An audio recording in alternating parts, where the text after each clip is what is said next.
This is a story from the year 1874 in the Colorado Territory, and I, Elias Redfeather, bring it as it was told along the rails and the Red Hills.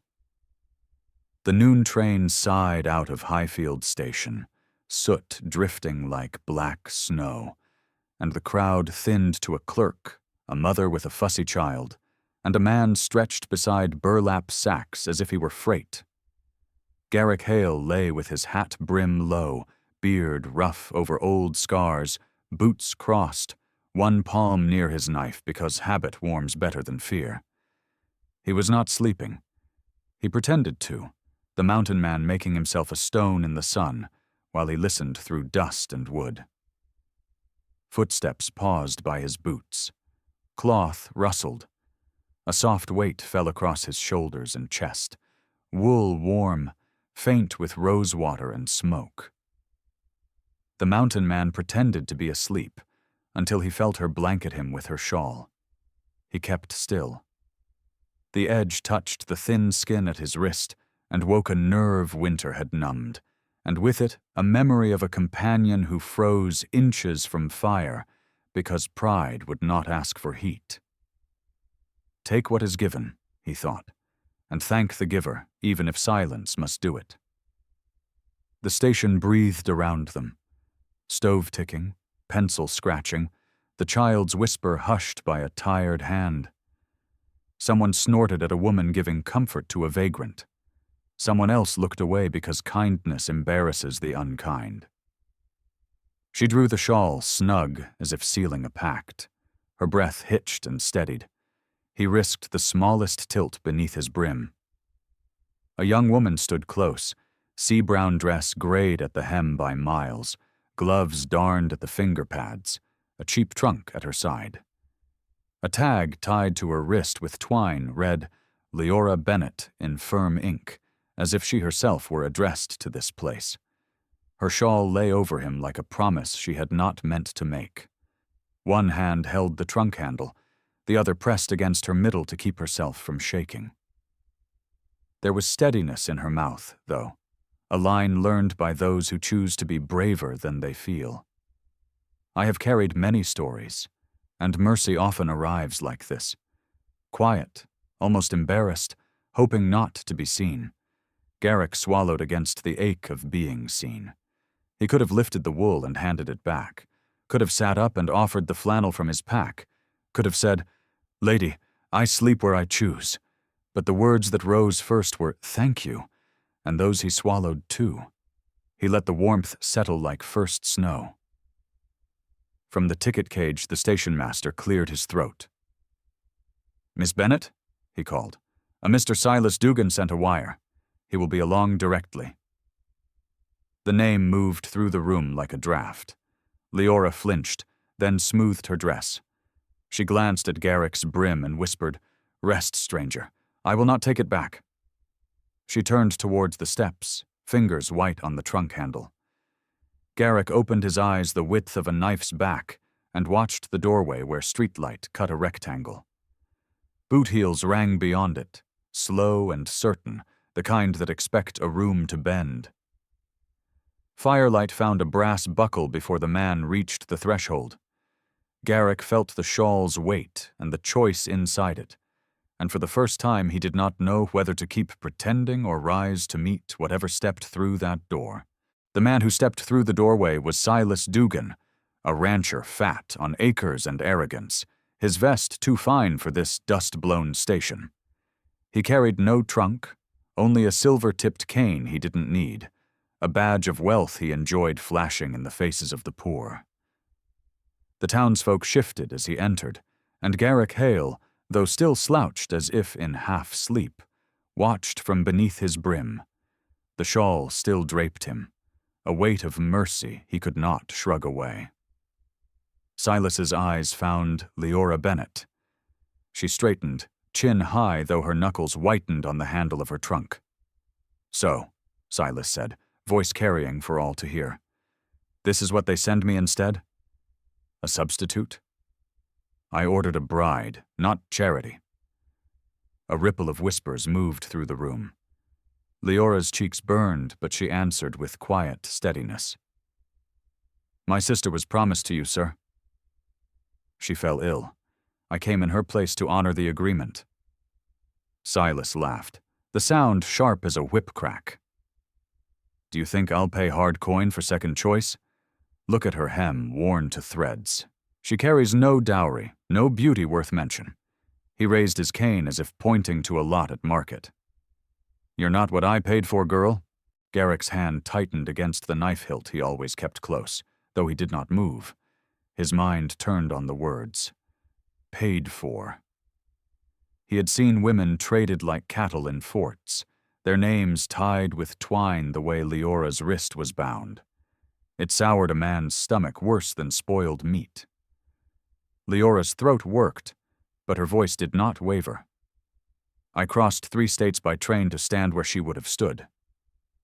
If I am unworthy, then let me hear it plain and let me go. Silas smirked. Plain enough?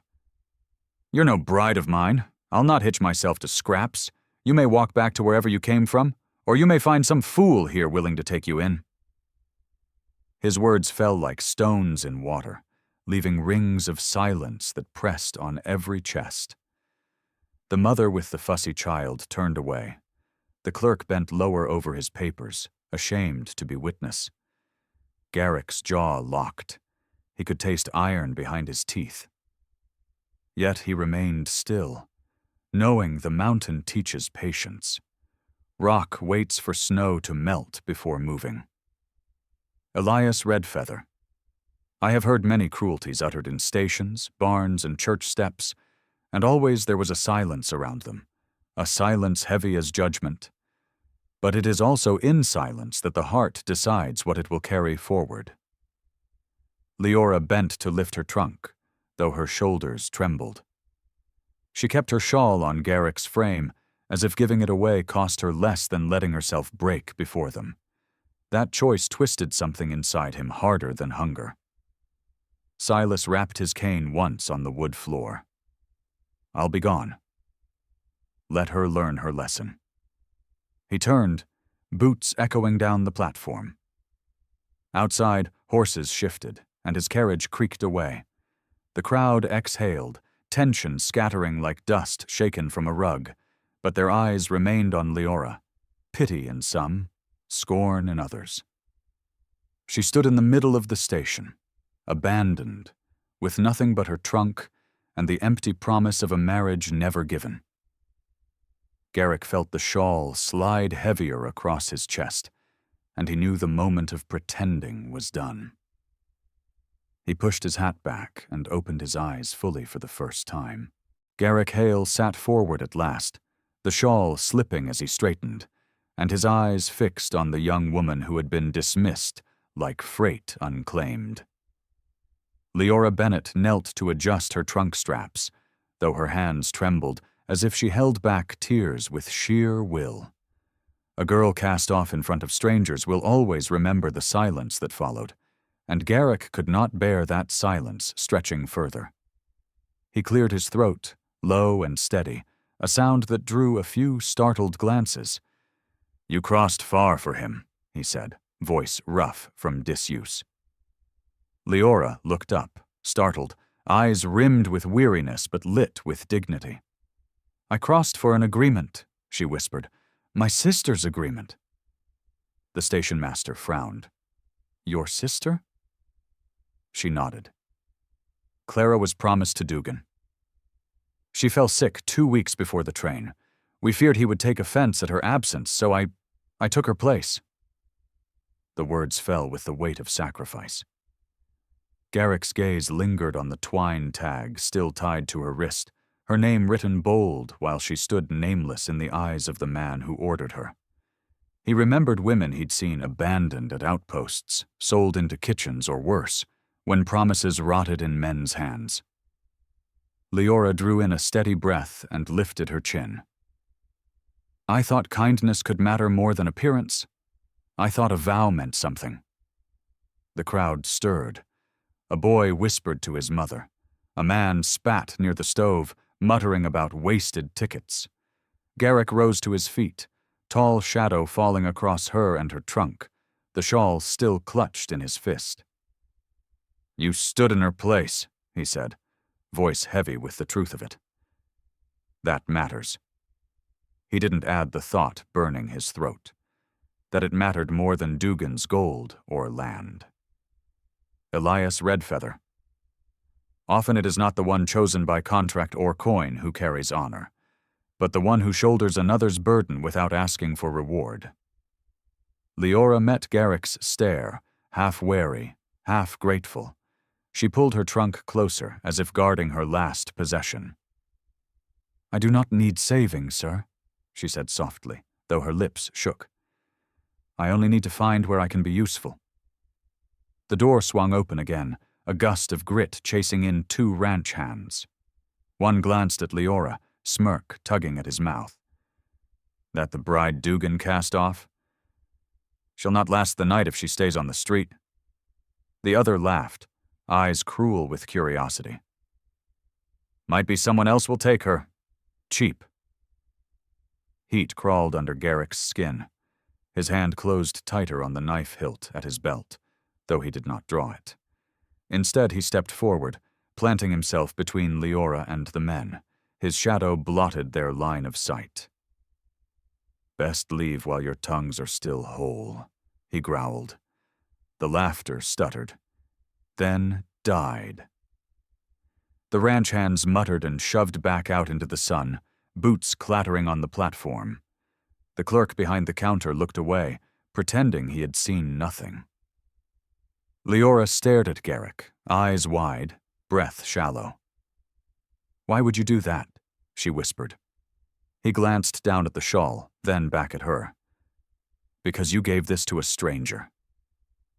He draped the wool across her arms again, rough fingers brushing her sleeve, and she clutched it tight as if it were armor. The station's clock ticked louder in the hush that followed, and Garrick knew he had already chosen, though the words for it had not yet come.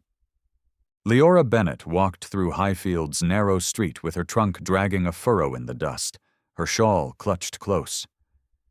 The stairs followed her, wives whispering behind baskets, ranch hands elbowing each other, children pointing before mothers yanked them aside. Garrick Hale kept to her shadow, not a step behind, as if the mountain itself had risen to guard her. He said little, but his presence drew enough silence that the cruelest tongues folded shut when he passed. Still, pity has its own sting, and Liora felt it as sharp as laughter. She stopped before the boarding house, its porch sagging, curtains thin as old parchment. The keeper, a woman with eyes quick as needles, looked her up and down and shook her head. "No space for cast-offs," she muttered loud enough for the street to hear. Liora pressed her lips together, nodded once, and turned away. Garrick's jaw tightened. He followed her toward the well in the square, where she knelt to drink from the ladle, shoulders bowing as if the miles of travel had only now fallen on her. He set his broad hand against the pump, steadying it while she drank. She glanced up, startled, and he said only, "Water draws straighter when steadied." She almost smiled, a faint light through storm-cloud eyes. Elias Redfeather. I have walked towns where mercy was a rumor and judgment the law. Yet even in such places, one small act could bloom like fireweed through stone. A wagon rattled past, its driver jeering. "That Dugan's bargain?" He sent her back quicker than spoiled beef. Laughter rose around it, rough and careless. Liora stiffened, clutching the shawl tighter around her shoulders. Garrick stepped into the road, letting the wagon jolt wide. He did not speak, but the glare he cast cut sharper than any blade. The driver spat dust and whipped his horse faster, vanishing into ruts. The murmurs died behind him. At the market stall, Liora bartered coins for bread, her fingers trembling so badly she dropped 2 to the dirt. Before she could stoop, Garrick's hand had already retrieved them, the knuckles scarred and steady. He placed them in her palm, his voice low. Your hands should not be gathering what others cast down. She blinked at him, something unspoken flickering between gratitude and disbelief. By sundown, she found a bench outside the church steps. Garrick settled against the rail post, knife across his knee, eyes scanning the road like a sentinel. The pastor stepped out, brows furrowed. He looked at Liora kindly but with hesitation. "Miss Bennett, if you need work, there's washing and cooking." "It is not a bride's place, but it is a roof." His words carried pity more than offer, and the crowd within earshot muttered, some approving, some smirking. Liora folded the shawl across her lap, meeting his gaze with dignity. "I crossed states to keep a promise," she said. "If I must scrub floors instead, I will do it with honor." The pastor nodded and withdrew, leaving her alone on the steps with Garrick's watchful silence. Above them, lamps flickered one by one, throwing long shadows down the street. Garrick shifted, his voice rumbling like stone loosening on a ridge. "You meant to give yourself to a man who mocked you." "That's a promise not worth the keeping." Liora stared at the shawl, then at him. "Then why," she whispered, "do I feel I've found one worth keeping now?" The bell in the steeple tolled the hour, breaking the hush, but the question lingered between them like a vow unspoken. Silas Dugan returned to Highfield 3 days later, his carriage rolling into the market square with a clatter of hooves that silenced the vendors and drew every eye. And when he stepped down in his polished boots and silver-tipped cane, the weight of his scorn fell heavy on the air, for he had not forgotten the woman who dared take her sister's place, nor the mountain man who had stared at him with quiet defiance. Liora Bennett stood near the baker's stall, clutching her shawl, the bread she had earned by washing clothes still warm in her basket, and Garrick Hale stood a few paces away, hat low, gaze fixed on the crowd that gathered like flies around Sugar, his hand never far from the knife at his belt. Silas let his cane tap against the stones, sneering as he pointed toward Liora. "There she is, the one I ordered and refused," he announced, loud enough for every ear. "See her now, scraping coin for crumbs, pretending to dignity." Murmurs swelled, laughter bristled at the edges, and a few cruel boys mimicked her walk until their mothers hushed them. But Silas's voice cut on. "I tell you all plain, she is no bride of mine, nor worth the cloth she wears. If any fool among you wants her, take her. She comes free." The words struck harder than any lash, echoing against the church wall, and Leora's face blanched as if he had stripped her bare before them. She clutched the shawl close, knuckles white, her eyes glistening but unbowed, while Garrick's chest surged with a rage he kept chained only by iron discipline, learned in mountains where storms tear men apart for rashness. He stepped forward, boots grinding gravel, and the crowd's laughter thinned into murmurs. "Careful," he said, his voice low but carrying like thunder rolling from a canyon. Silas turned, amused, raising a brow. "And who speaks for her?" "You? A ragged hunter who pretends at sleep on station floors?" Garrick met his eyes steady, scars stark against his beard. "I speak as a man who knows worth when he sees it."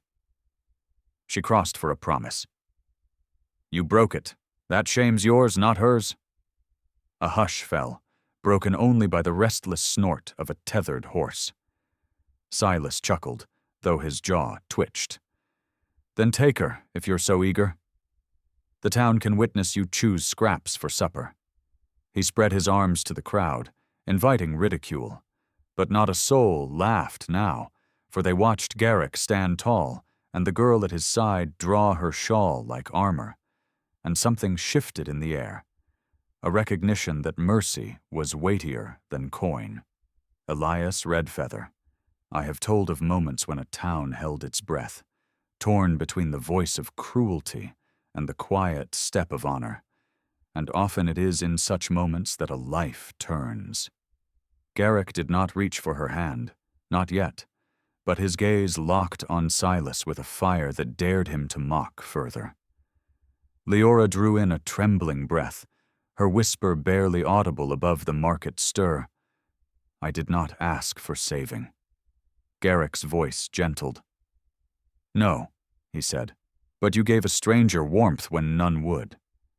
That counts for more than vows bought with gold."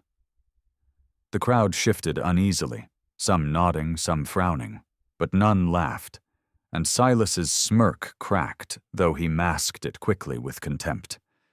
He snapped his cane against the stones, muttered of fools wasting strength on broken goods, and stalked back to his carriage, leaving a silence deeper than before, one in which Garrick and Liora stood side by side, the shawl binding them in a truth neither had spoken, but all had seen. The market bell tolled noon, and with its echo came a certainty into Garrick's chest. The time for pretending was done, and the choice he had tried to swallow now burned for words he could not hold back much longer. That night, after the market had emptied and Silas's carriage had rattled back toward his ranch, Garrick Hale led Liora Bennett beyond the edge of Highfield, where the cottonwoods bent over a creek, and the land smelled of sage and smoke. And there he built a fire with hands that knew the rhythm of wood and flint, sparks rising like stars lost in the branches, while Liora sat across the flames clutching her shawl as if it were both shield and lifeline. Silence lay between them, heavy but not cruel, the kind that waits for words worth speaking. Garrick tore bread in half, passed the larger piece across the flames, and she accepted with fingers that brushed his scarred hand before drawing back quickly. She ate without speaking, eyes fixed on the coals, until finally she whispered, "I knew you were not asleep at the station." Garrick's brow lifted, though he said nothing. She drew the shawl tighter, voice steadier now. "I laid it on you to see what you would do. Would you throw it off, curse me for daring? Or would you let it stay?" A man who could accept kindness, even in silence, might still be worth trusting. Garrick studied her, the fire's light carving her face into strength and weariness. "And what did you see?" he asked. She met his gaze across the fire. "That you had not been given much kindness in this world, but you would know how to keep it if it came." The words sank deeper than any blade, stirring places in him buried under winters of solitude. He leaned back, hat-tipped, voice rough. "I have carried wounds that made folk turn faces. I learned to live alone, because a man who scares children and draws whispers does less harm by himself." Leora's eyes softened, though her lips trembled. "You scare fewer children than you think, Garrick Hale. You only frighten men like Silas who measure worth in coin, Elias Redfeather. I have seen nights when truth crept into the open, not shouted nor demanded, but spoken by a fire where two souls warmed their hands and found they warmed each other too. The creek whispered, the fire cracked, and Liora shifted closer, shawl sliding from her shoulders as if the air itself willed her nearer. She whispered, "I told Silas I was my sister. I lied for her sake, and I wonder now if I've damned myself." Garrick shook his head, his voice firm. "No truth damns a woman who carries it for love. You walked in her place. That makes you braver than the one who sent for her." The flames leapt, and shadows played across his face, scars lit gold instead of gray. She reached across, fingers brushing the edge of his sleeve, daring to rest there. "If you had been the one to send, Garrick, would you have sent me away?" He swallowed hard, staring at the fire because her eyes burned hotter. "If I had been the one to send," he said slowly, "I would have thanked the Lord every morning that you stepped off that train." Silence swelled, but it was full now. Not empty, heavy with a promise neither had yet spoken aloud. Liora drew her shawl again, though this time she draped it across both their knees as if to anchor the moment. Garrick's chest ached with the weight of it, for here by firelight he knew the choice he had held back was no longer his alone. It belonged to her, to both of them, and the night itself seemed to listen for the words yet to come. By morning the town's whispers had already grown wings, and as Garrick Hale and Liora Bennett walked back toward Highfield from the creek's edge, they found the stares sharper, the mutters louder, every porch carrying a tongue eager to twist what little had been seen. Some claimed she had spent the night in a hunter's tent. Others said Garrick had claimed her as his wife already. And though neither had spoken vows, the very rumor clung like burrs, pricking wherever they turned. Liora kept her shawl wrapped high on her shoulders, chin lifted though her cheeks burned, while Garrick's stride was steady, his broad frame a shield against the mutters. At the bakery, a woman whispered loud enough for them both to hear. "She begged Dugan, then ran to the mountain man. She'll beg anyone." Leora's step faltered, her eyes flooding though she did not stop, and Garrick turned his head, gaze so cold the woman shrank back into her doorway, muttering into her basket. Yet even with his silence to defend her, Liora felt her dignity unraveling thread by thread until she set the basket of washing she carried onto a bench and sank beside it, the shawl clutched against her face. Garrick stood over her, fists knotted, longing to still every tongue, but a mountain man cannot carve silence into a whole town. He crouched low, voice rough but steady. "Let them talk. They know nothing of what they mock." She lowered the shawl, tears cutting her cheeks. "Do you know what it is to carry shame that was never yours, Garrick?" His eyes shadowed. "Every scar I wear was given by another's choice, not mine. Folk saw the mark, not the man." "I know," she inhaled, shaky but deep, and her gaze steadied. "Then you know why I almost wish to leave this town behind before they grind me into dust." Garrick's hand hovered, then rested firm on her shoulder. "If you leave, you'll carry their voices with you. Better to stand and let them choke on their own lies." Elias Redfeather. The frontier was not kind to women who bore rejection. It fed on scandal, gnawed at mercy, and yet sometimes the very flame it lit in a woman's chest could turn back the storm. Liora straightened, pulling the shawl from her face, eyes clearer now. "You sound as if you mean to stand with me," she whispered. Garrick's mouth twitched into the faintest smile, more vow than mirth. "I've stood since the moment you laid this shawl on me, Liora. I've not stepped aside since, and I won't." At that moment, two boys raced past, chanting cruel rhymes of brides sold cheap, their voices sharp. But Garrick's sudden rise silenced them, his shadow stretching across their path until they faltered and fled. Liora rose as well, and for the first time she did not clutch her shawl as a shield, but let it hang loose across her arms, as if her shame had thinned under the weight of his words. They walked on together, and though the rumors followed like gnats, there was steel now in the way she carried herself, and the sight of her beside him sparked more than gossip. It sparked unease in those who had laughed, for mercy walked openly between them and would not be silenced. And as the day waned, Garrick felt the decision pressing harder on his chest. Not if he would claim her. But how and when? For the choice was carved already in the firelight of the night before. Evening bells tolled as Garrick Hale and Liora Bennett returned to the square, their steps slower, their shadows long across the dust. And though the town's whispers lingered like gnats in the air, there came a moment of pause when the church door opened and Pastor Alcott himself stepped out, lantern in hand, his white hair catching the glow. He looked on Liora with gentleness touched by hesitation, as if weighing mercy against the opinions of his flock. "Miss Bennett," he said, voice carrying to the benches where townsfolk lingered. "I hear you've been turned away by Mr. Dugan, and I will not see you without a roof. If you'll accept, there's work at the parsonage. Washing, mending, preparing meals. It's not the life you crossed states for, but it is honest work."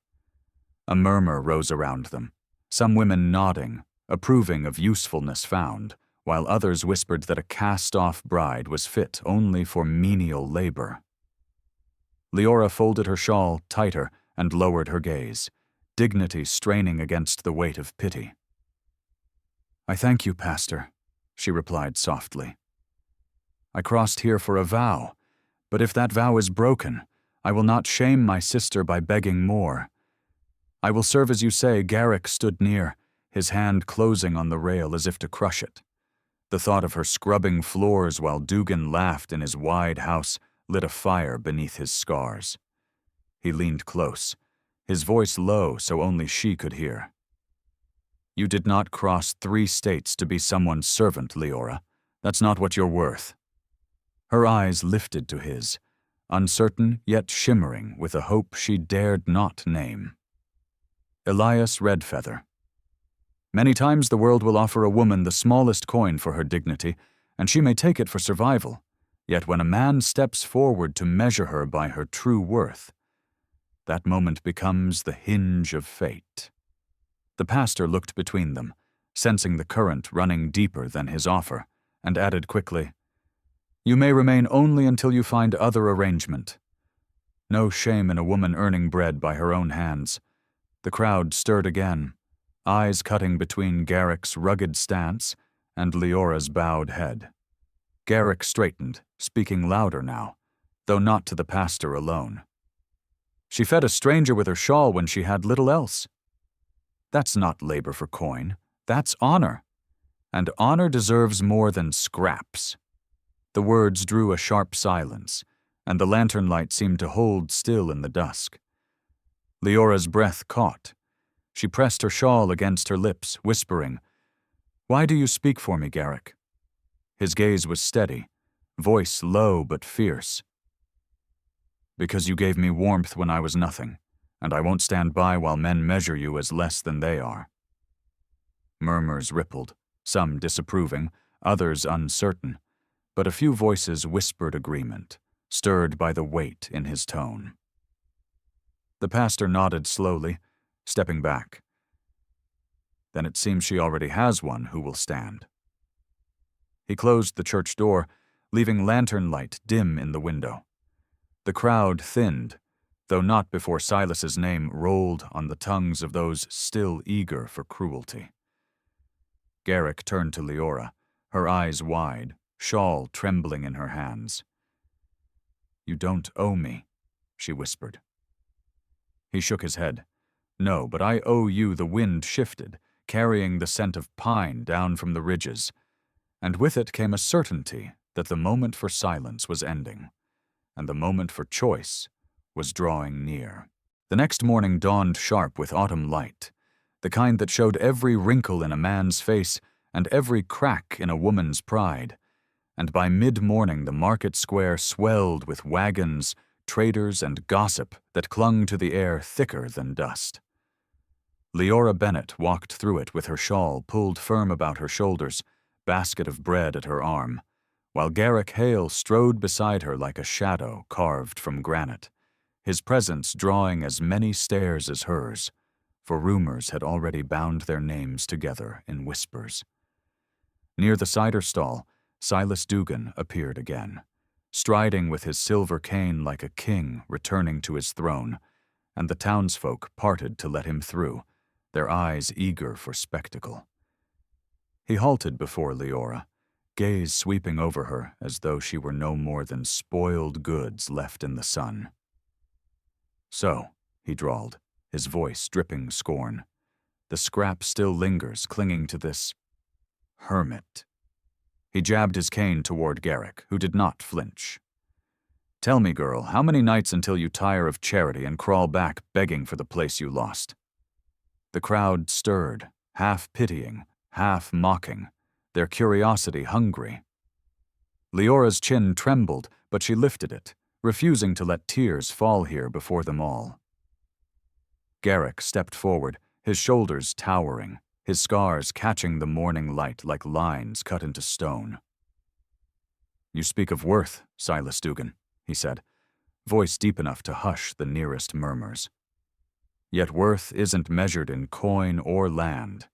It's measured in what a soul gives freely, and she gave more with a single shawl than you've given in all your acres." A murmur rippled through the square, some women gasping, others smiling faintly before covering their mouths. Silas's face darkened, his pride stung raw. "A shawl," he sneered. "You'd weigh scraps of cloth against a man's fortune? Then you are a fool fit for fool's company." He turned toward the crowd, inviting their laughter, and a few obliged, though weaker than he hoped. Garrick did not shift. "Say what you will of me," he growled, "but you will not shame her again." Elias Redfeather.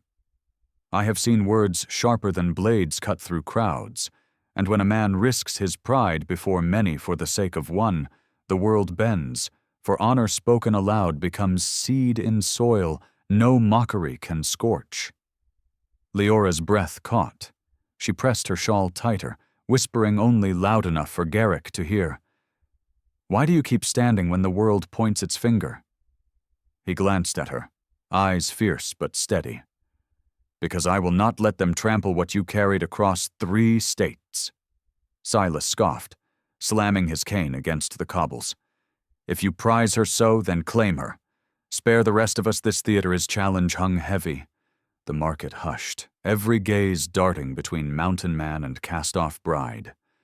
Garrick's chest heaved, the decision he had wrestled in silence now pressed by the weight of every witness. His hand clenched at his side, jaw set like stone ready to split. Leora trembled, caught between terror of more shame and the fragile bloom of hope rising with every heartbeat. The market bell tolled the hour, and with it Garrick knew there would be no turning back, for the time to speak had come, and every soul leaned in to hear if he would take her name upon his tongue before them all. The bell's echo faded over Highfield as Garrick Hale stepped forward, boots grinding against cobbles, and the market square hushed so deep that even the horses stamping at the hitching posts seemed to pause. Liora Bennett clutched her shawl to her chest, heart hammering so loud she feared they would all hear it, while Silas Dugan stood with his silver cane, lips curled in scorn, certain the mountain man would choke on his own silence. But Garrick did not falter. He raised his head so every scar caught the sunlight, and his voice rang through the square, low but unyielding. "You mock her worth, Dugan. Yet when all others turned away, she gave me this shawl, a gift to a stranger she thought asleep. That one mercy weighed heavier than all your cattle and coin. And before God and this town, I'll not let her stand alone again."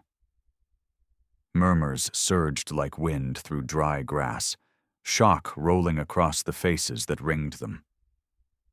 Garrick turned then, meeting Leora's wide eyes, and for the first time he let the words he had swallowed spill free.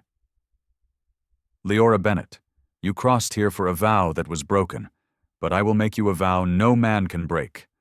Will you be my wife?"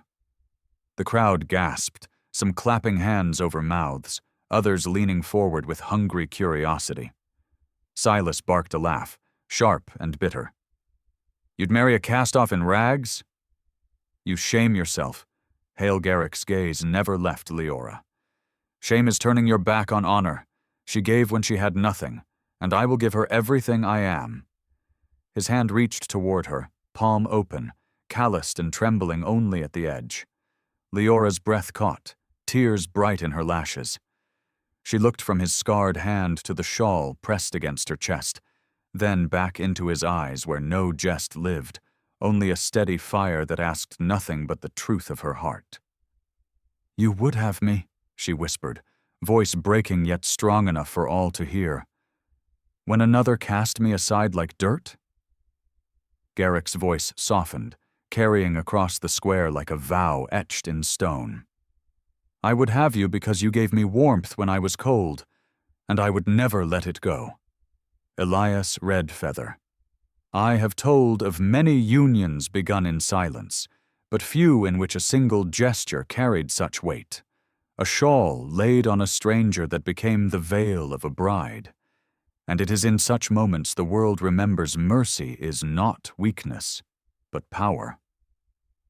Leora's fingers loosened on the shawl, and she laid it gently into his waiting hand. "Then yes," she said, voice trembling into strength. "I will be your wife." The crowd erupted, some gasping in scandal, some whispering awe, and a few clapping despite themselves.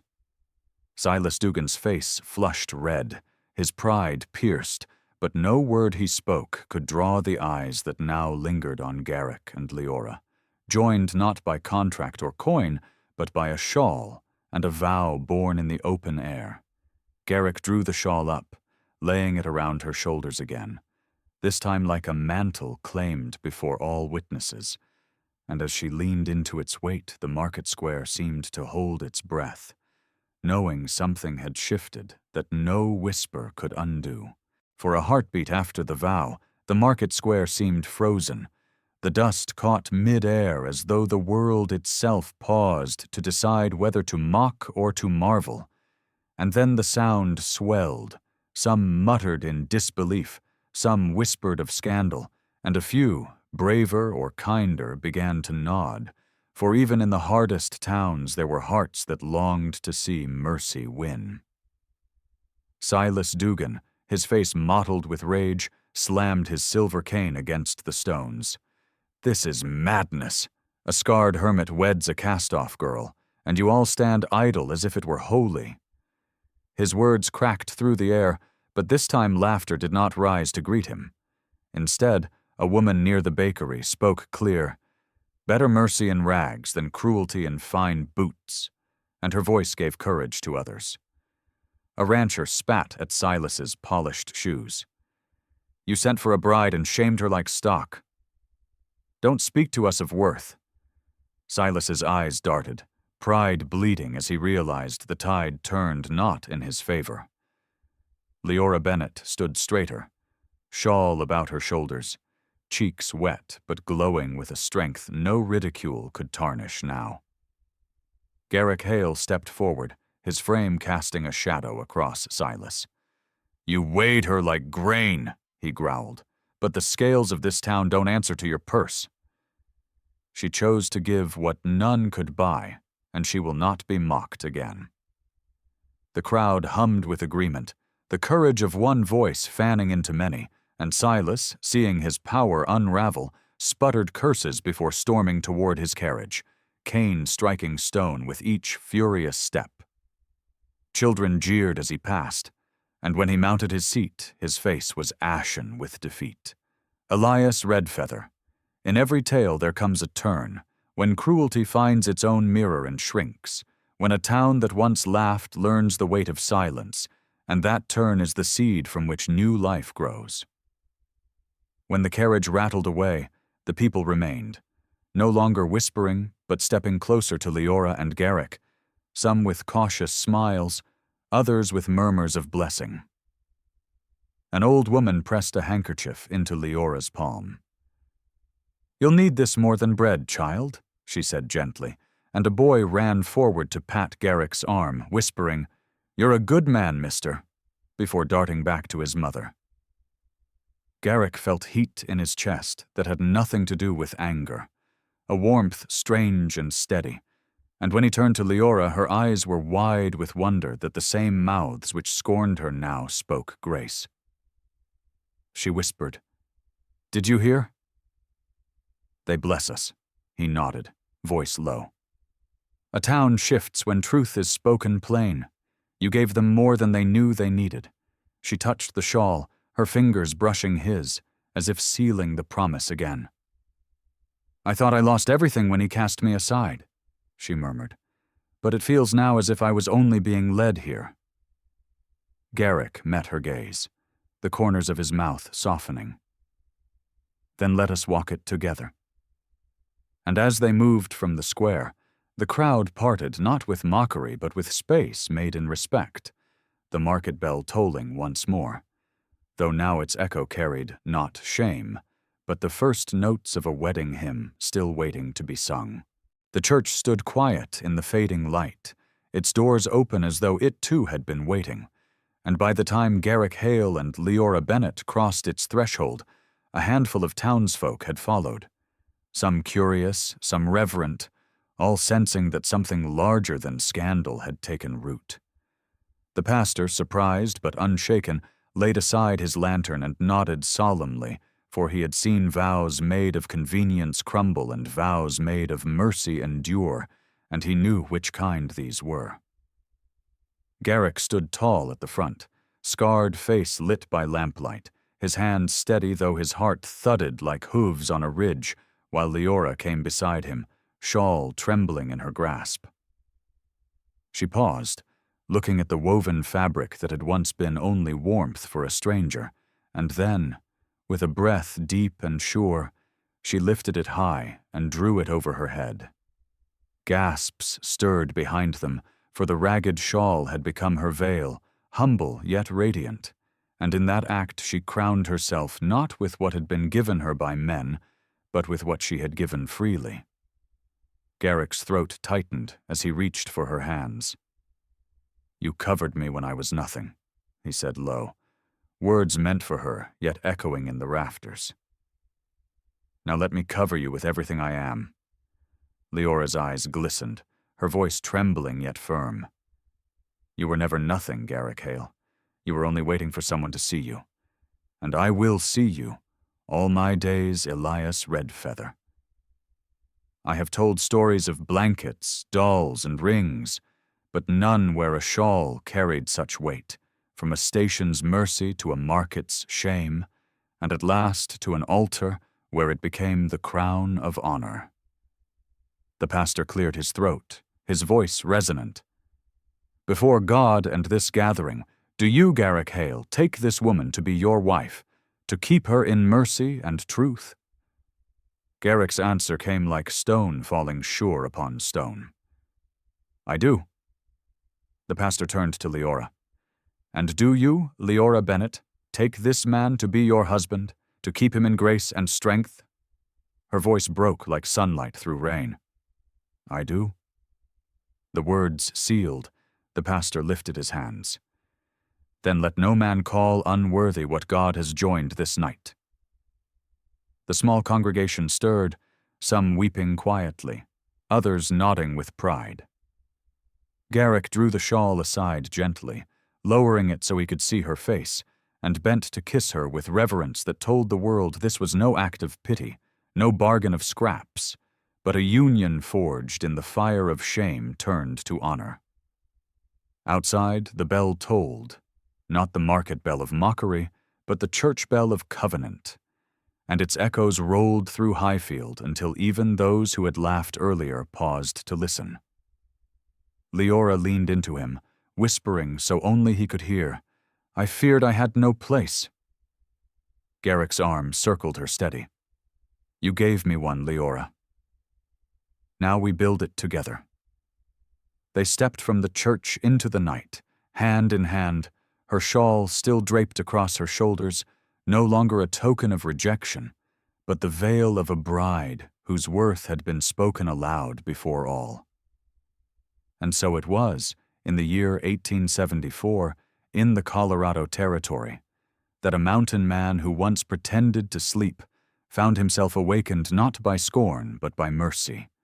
And I, Elias Redfeather, your storyteller, leave this tale as it was lived, woven like that shawl, thread by thread, into the memory of a town that learned mercy is stronger than gold, and that love, once given, is never small. Please like, share, and subscribe to support more true-hearted stories on Stories Left Behind. If you had been there, would you have laid the shawl across him too? Or waited for someone else? Tell us in the comments.